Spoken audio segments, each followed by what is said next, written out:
Hello family, good evening. সবাই কেমন আছো? আশা করছি সবাই খুব ভালো আছো।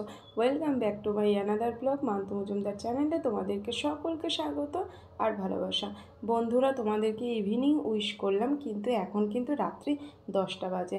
আর আমাকে দেখেই বুঝতে পারছি এখন কোথায় আছি। এখন আমি রান্নাঘরে আছি। আর আজকে একটু ডুবুর পছন্দ মতো খাবার বানাতে হবে। তো এখানে দেখো বন্ধুরা, প্রথমে আমি ময়দা মেখে নিয়েছি। আর ময়দা মেখে নেওয়ার পর এখানে দেখো রুটির সাইজে কিন্তু আমি বেলে নিয়েছি। তো আজকে কিন্তু আমি রুটি করব না, আজকে আমি পরোটা বানাবো। তো আজকে যেহেতু সময়টা অনেকটা লেট হয়ে গেছে, ডুগুকে পড়িয়ে উঠতে উঠতে অনেকটা দেরি হয়ে গেছে বন্ধুরা। যে কারণে এখন পরোটার শেপ দিয়ে যদি এখন আমি পরোটা বানাতে যাই তাহলে অনেকটা দেরি হয়ে যাবে বন্ধুরা। তাই আমি রুটির শেপ দিয়ে আজকে পরোটাটা বানাবো। তো এখানে দেখো আমার পরোটা বানানো হয়ে গেছে। সবকটা কিন্তু এখনও পর্যন্ত কমপ্লিট হয়নি, কয়েকটা বানানো হয়েছে, এখনও কিন্তু কয়েকটা বাকি। আর তোমরা এইভাবে রুটির শেপে পরোটা কে কে খেতে ভালোবাসো অবশ্যই কিন্তু আমাকে কমেন্ট করে জানাবে। আর এই পরোটাগুলো কিন্তু পুরোপুরিভাবে ময়দারই যে পরোটা তা কিন্তু নয় বন্ধুরা। ময়দা আমি 2 বাটি দিয়েছি। আর কি বলবো, একটা বাটির আধ বাটি মতন আমি আটা দিয়েছি।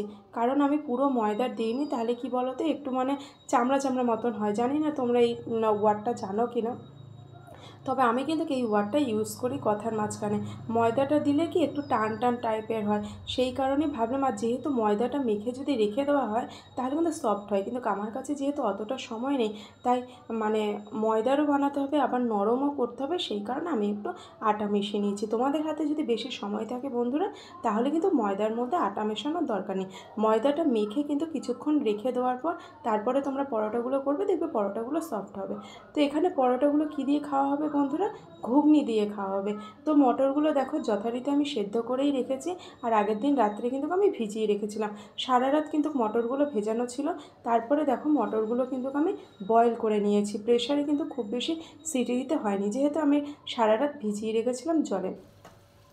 আর ঘুগনি বানানোর রেসিপিটা কি আমি কিন্তু এর আগের একটা ব্লগসে তোমাদের সাথে শেয়ার করেছি, তাই আজকে আর পুরো রেসিপিটা তোমাদের সাথে শেয়ার করলাম না বন্ধুরা।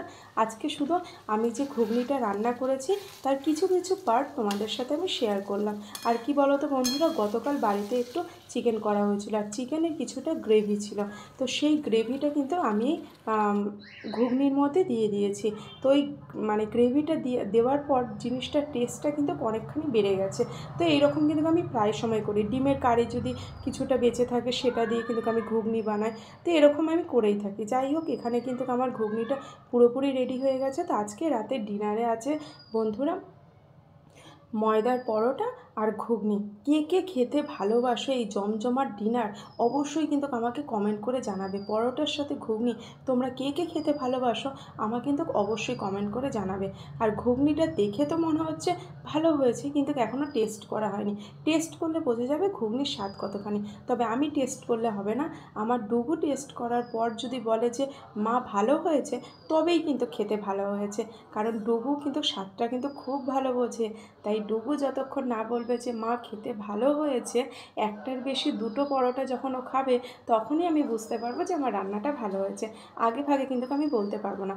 আর বন্ধুরা কি বলো তো, ওকে না খাইয়ে কখনো আমি কিন্তু টেস্ট করে দেখি না। আগে ও টেস্ট করবে, তারপরে আমি টেস্ট করব। তো বন্ধুরা এখানে দেখো আমি বাটিতে নিয়ে নিয়েছি ঘুগনিটা। আর এই ঘুগনিটা একটু স্পাইসিই করলাম, কেননা বন্ধুরা মাঝে সাঝে একটু স্পাইসি খাবার খেতে ভালোই লাগে, তাই না? সব সময় কি আর হালকা মশলা দিয়ে খেতে ভালো লাগে?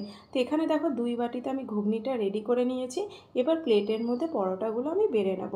যাই হোক, পরোটার সাথে ঘুগনি খেতে কিন্তু বেশ মজাই হবে এবং খুব ভালো লাগবে। তো বন্ধুরা আজকের ভ্লগসটা তোমাদের কেমন লাগলো অবশ্যই কিন্তু কমেন্ট করে জানাবে। আর আজকের রাতের ডিনারটা তোমাদের কেমন লেগেছে, আর তোমরা কেমন এরকম ডিনার খেতে তোমরা কারা কারা ভালোবাসো অবশ্যই কিন্তু আমাকে কমেন্ট করে জানাবে। তোমাদের কমেন্টের অপেক্ষায় কিন্তু আমি থাকবো। তাহলে খুব তাড়াতাড়ি ফিরে আসবো নেক্সট ভ্লগস নিয়ে। আর আজকের ভ্লগসটা কেমন লাগলো আবার রিপিট করলাম, অবশ্যই আমাকে কমেন্ট করে জানাবে বন্ধুরা। তাহলে এখনকার মতন টাটা, ফিরে আসছি নেক্সট ভ্লগস নিয়ে।